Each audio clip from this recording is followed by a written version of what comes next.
Bonsoir, bienvenue dans la place de l'info, j'espère que vous allez bien. On est tous en forme ce soir. Vous êtes super forme aussi tous les deux, ça va? Oui, pour un jeudi, c'est pas mal. Ouais, pas mal, Fanette aussi. Oui, parfait. Bon, le gros du froid est quand même passé, j'ai l'impression, Thierry. Oui, le gros du froid est passé, effectivement.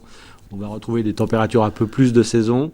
L'air froid va quand même rester en embuscade dans les basses couches. On aura il fera presque plus doux en altitude que en bas. On va dire bonsoir aussi à Laure Béchat qui est avec nous, les enfants au cœur de ce que l'on va échanger ensemble tout à l'heure en Savoie-Mont-Blanc avec plein de très bonnes idées pour les vacances et même si on ne part pas en vacances, si on reste dans le coin, c'est une très très bonne idée. Monsieur le maire de Morzine est avec nous, monsieur Berger, Gérard de son prénom. On se tourne pour voir les webcams de Morzine, ce très beau village. Regardez, il y a de la neige. Bon Thierry, 11h05, c'était ce matin, il faisait un bon moins 12 là en altitude. C'est beau ce village quand même, hein, et ces pistes. Hein. C'est sûr que c'est beau. Il y a combien de neige? Oh, il doit y avoir 70 cm en haut, Ouais. 30 cm en bas, bien tassé maintenant. Hein. Ouais, vous savez que la neige, c'est un peu tassé depuis hier. Hein. Elle n'a pas fondu, bien sûr, mais bon, elle a sous son propre poids, elle était très volatile. Ça donne quoi dans les stations pour ce week-end?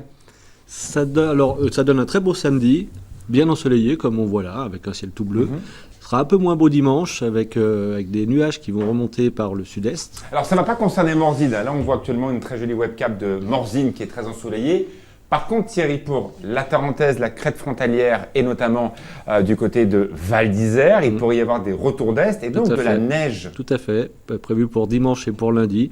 Donc ça reste à confirmer, mais effectivement, on pourrait avoir une vingtaine de centimètres de neige sur Val d'Isère ce week-end.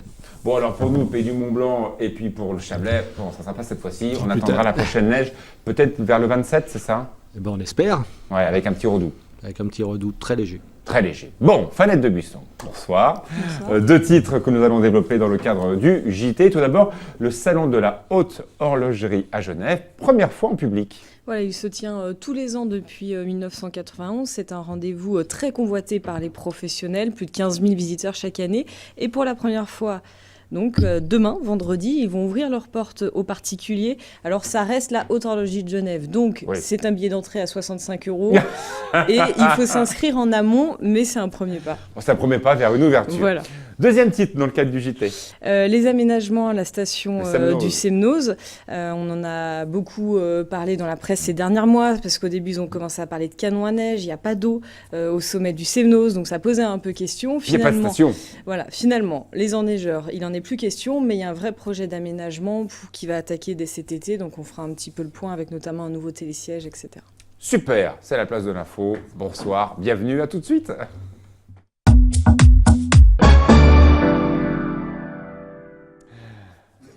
Ah, la jolie station de Morzine. Moi, j'adore Morzine parce que avec ses toits, ses ardoisières, cette histoire, bien sûr, d'Avoria qui est comme ça juste à côté, ces personnages aussi hauts en couleur et parfois un peu forts en gueule, les Morzinois. Bon, c'est vrai, moi, je suis de Saint-Gervais-Megève. On s'est toujours un peu bataillé au hockey entre les Chamonniards, les Morzinois et les Mégemans. Bon, ça s'est un peu calmé depuis. Allez hop, on se tourne devant le mur digital avec un personnage, bien sûr, dont on a beaucoup parlé dans l'actu ces derniers jours. C'est évidemment la mort de Jean Vuarnet. Personnage extraordinaire. Bon, là, c'est notre copain Thierry de la Chabatte qu'on va voir dans quelques instants. J'aimerais qu'on commence, si c'est possible, par Jean Vuarnet. Parce que c'est le créateur d'une idée formidable dans les années 60, un domaine skiable sans frontières. Il laissera quoi, Jean Vuarnet, à Morzine, dans ton village? Ben, Jean, c'est l'icône de Morzine. Comme je le dis souvent maintenant, en fait, c'est le plus illustre des Morzinois. Parce que, au-delà de sa médaille, il a quand même laissé son nom à une marque. C'est quand même pas rien. Et puis, il a surtout créé, pour nous, il a surtout créé Avoria. Avant de décéder, il était donc à Sallanches, à l'hôpital public de Sallanches. Il voulait revoir ses montagnes avant de passer l'arme à gauche. Il voulait repartir dans le Chablais. Il était très attaché à Morzine. Jean adorait Morzine déjà. Ouais, bien sûr. Après, il adorait Avoria parce qu'il l'a créé. Et la dernière fois que je l'ai vu, je lui demandais s'il était bien dans son logement parce qu'il avait déménagé pour que ce soit plus pratique pour lui. Et il me disait, c'est peut-être un petit peu bruyant et tout, mais ça va bien parce que je vois Avoria du jardin. Voilà, donc ça veut tout dire, quoi. J'aimerais qu'on remette une petite webcam du village de Morzine. On va voir Thierry Thorin, c'est juste après. C'est la webcam qu'on avait mis tout à l'heure. Mais pour montrer quand même ce qu'est une station, ça c'est la pointe Chamossière, c'est le point supérieur du domaine skiable des Portes du Soleil, à 2250 mètres d'altitude. C'est vrai que quand on est à la pointe de Chamossière, on se croit à 2800, 2900 mètres d'altitude, comme lorsqu'on est à Val d'Isère. C'est magnifique. Mais quand même, regardez ce village. Ce village de Morzine, station de première génération, comme Megève, comme Saint-Gervais ou comme Chamonix, vous êtes arrivés quand même, les Morzinois, à garder cette ambiance village qui nous plaît. Alors, ce qui est bien, quand on voit cette image, ce qui fait une caractéristique, c'est qu'on a les pistes qui arrivent au centre-village. Ouais. En bas de la piste, vous avez l'office du tourisme, vous avez les hôtels. Et notre copain, l'équipe, qui a son magnifique hôtel. Voilà. Donc, c'est quand même Patrick une caractéristique. Annabelle, on parle beaucoup d'Avoria, de domaine d'Avoria, mais on a quand même ce domaine du plein air qui est assez fantastique et qui arrive au centre du village. Alors, la question, est-ce que bientôt, il y aura la possibilité d'aller en remontée mécanique de Morzine à Avoria? Le projet est en cours, hein, je pense qu'il va se réaliser d'ici 2-3 années. C'est surtout, je veux dire, un confort pour nos clients. On s'aperçoit au fil des années, là, ces 3 dernières années surtout, que les débuts de saison sont relativement difficiles. Et puis Avoria, c'est donc notre réservoir de neige. Il ne faut pas oublier que Jean Warnet a créé Avoria pour les Morzinois, pour garantir, j'allais dire, la neige. Donc aujourd'hui, on accède au domaine par le télécabine de Super Morzine déjà. Il y a un télécabine qui et après Prodin. Sur Morzine. Et puis il y a les Prodins. Mais pour aller au Prodin, aujourd'hui, il y a des navettes, c'est plus pratique. Vous me remettez Jean Vuarnet, mais pourquoi pas? C'est un peu lui, celui qui a créé toute cette histoire-là de donc aujourd'hui, par exemple, à Noël, où il y avait 10 navettes qui circulaient entre les Prodins et Morzine. Donc aujourd'hui, l'idée, c'est effectivement de remplacer ces navettes par un téléphérique qui va être dans la continuité du 3S existant qui va sur Avoria, quoi. Ah, voilà donc maintenant les images de ce très beau domaine skiable de Morzine Avoria. 650 km de piste, l'un des 2 plus grands domaines skiables au monde avec les 3 vallées. On skie en France, en Suisse dans des conditions absolument extraordinaires. On l'a vu il y a 2 secondes devant les Dents du Midi avec ce grand festival dont on va reparler sur 8 Mont Blanc bien sûr, qui se passera au mois de mars en plein cœur des pistes. Voilà, c'est Rock the Piste, un moment qu'on partage aussi. Dernière chose que j'aimerais voir, on l'a vu tout à l'heure en image, il y a des personnages, parfois un peu forts en gueule, notamment Thierry de la Chamade. On a fait un panier de chef sur lui. Alors, ils sont très attachés à leur village, hein, notamment Thierry de la Chamade. Vous l'avez dit tout à l'heure, il y a des gens qui ont du caractère quand même. Les montagnards ont quand même du caractère d'une manière générale, mais c'est vrai qu'il y a aussi des gens très fort caractère. Et je prends effectivement Thierry, qui était une personnalité. Moi, je l'adore. On y mange très bien, ouvert quasiment toute l'année. Alors, on a inauguré, une sculpture qu'il a fait. Voilà, la fameuse vache qui a été inaugurée donc à Montréal. C'est la vache qui se mute en girafe sous le fait de la pollution. C'est un personnage génial, Thierry. Si vous allez à Morzine, arrêtez-vous à la Chamade. Et même si vous buvez qu'un café, dites à Thierry que vous voulez voir ses œuvres. Il sera tout content. C'est pas qu'un cuisinier, c'est aussi un sculpteur, un artiste. Voilà, on visite actuellement son atelier qui est installé en plein cœur de Morzine. Et c'est quelqu'un qui a un cœur gros comme ça, parce qu'il aide également les autres artistes à pouvoir exposer leurs œuvres en plein cœur de leur restaurant. On vient de voir à l'instant la vache girafe qui a été donc inaugurée il y a quelques jours. Toujours plein d'idées, Thierry. Toujours plein d'idées. Avoria, pardon. Tu as toujours plein d'idées, Thierry. Oui, c'est ces personnages aussi qui font l'image de Morzine. C'est vrai. Ouais. Alors, quel sera l'avenir de Morzine et d'Avoria dans 10 ans, dans 20 ans? Morzine, c'est à 1000 mètres d'altitude, hein, comme Megève, comme Chamonix. Avoria à 1800. Est-ce qu'il y a de la place pour les 2 entités? Bien sûr. Donc Avoria, on en a parlé tout à l'heure, hein, c'est notre réservoir de neige. Donc il faut quand même développer un peu ce site, ce domaine, d'une part pour la clientèle de Morzine et puis du territoire dans son ensemble. Donc il y a quand même des projets de développement en termes de remontée mécanique et puis également d'hébergement, puisque en particulier le Club Méditerranée qui aujourd'hui doit monter en gamme et agrandir aussi. Donc, il y a un Club Med aujourd'hui, mais clairement il y a un Club Med qui doit monter en gamme, donc probablement c'est un nouveau bâtiment qui va se créer. Mais est-ce que l'anniversaire d'Avoria que l'on a fêté il y a quelques jours va redonner un nouveau goût du jour à cette station, la seule de Haute-Savoie qui est à plus de 1800 mètres d'altitude, à la différence de la Tarentaise et de la Maurienne où il y en a plusieurs à plus de 1800. Disons qu'on n'a pas attendu l'anniversaire des 50 ans pour lancer déjà ces projets. Si vous voulez, c'est quand même, Avoria, c'est un lotissement, c'est un grand centre de vacances. Et avec des droits à construire, ce qui fait que tous les 10 ans, je vais dire, il faut donner un nouveau souffle. C'est pas Et un tout petit mot sur Morzine. Quel est l'avenir de ce village avec ses habitants, ses traditions, ses 3000 habitants à l'année? Morzine vit bien. On s'aperçoit que c'est un territoire très attractif.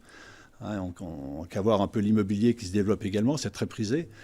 Parce qu'il y a, donc les deux marques il y a du charme. Mais bien sûr, c'est très de complémentaire. Morzine a une âme, on va dire, une âme c'est une station qui était construite, qui a démarré dans les années 35, et donc qui a une âme et un accueil et une chaleur humaine. Ouais.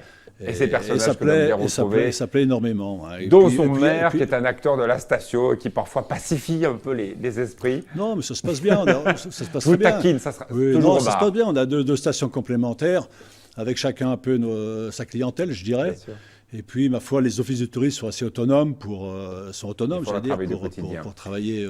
Merci beaucoup, en tout cas, Gérard Berger, d'être venu parler de Morzine Avoria, deux entités, deux visages, et aussi un domaine skiable extraordinaire, les Portes du Soleil. Il fera beau samedi, n'hésitez pas à aller skier dans les Portes du Soleil ou partout en Savoie-Mont-Blanc. La météo, Thierry Paul, dans 2 minutes. Merci. La météo, Thierry Paul, pour demain, vendredi. Ce sera la copie conforme de cette journée de Un peu plus jeudi. doux, Légèrement plus doux. Les températures vont redevenir positives en pleine. Ah oui. Encore froid le matin, mais 4 à 5 degrés.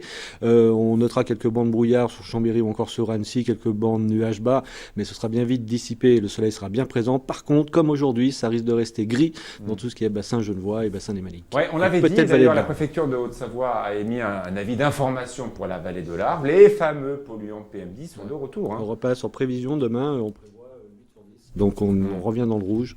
Aïe, aïe, aïe, aïe. Dans la vallée Faites de attention, pas de feu de cheminée et essayez de ne pas trop rouler dans la vallée. Laure Béchade est avec nous, un zoom sur les incontournables à ne pas manquer en Savoie-Mont-Blanc, rédactrice en chef du magazine Récréa Môme. On va commencer tout de suite par les incontournables en Haute-Savoie. Oui, avec Pradly-Sauman, une station dans laquelle vous pouvez tester des nouvelles glisses comme le wing jump, le snow scoot, l'airboard ou encore le fat bike, et aussi initier vos tout petits trappeurs dans le cadre du baby traîneau. En fait, ce sont des séances de traîneau pour les 3-7 ans. Qu'on a testé, c'est incontournable. L'enfant conduit son traîneau durant 2 heures sur une aire sécurisée en compagnie d'une meucheuse. Dans les Alpes du Léman, il y a un nouveau jardin d'enfants adapté aux familles, tout comme le monde de Perce-Neige à Aberpoche ou la montagne aux acrobates en version nordique à Pleine-Joue. D'accord. À Pras-sur-Arly. À Pras-sur-Arly, 2 espaces de glisse ludique, au Poiland et Waouland. Ouais. Mais il y a également 3 nouveautés cet hiver. La belle montagne. Voilà, 3 nouveautés, les ateliers de découverte du domaine skiable, les petits sauveteurs, les petits mécanos et les petits magiciens de la neige. Du côté des carreaux d'Arrache, sur le grand massif, autre nouveauté, les héros de l'âge de glace attendent vos petits sur la piste de luge.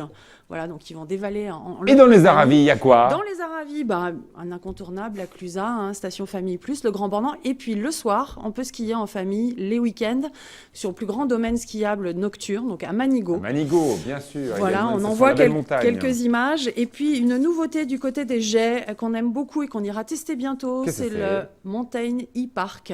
C'est de la motoneige électrique pour les enfants de 5 à 14 ans.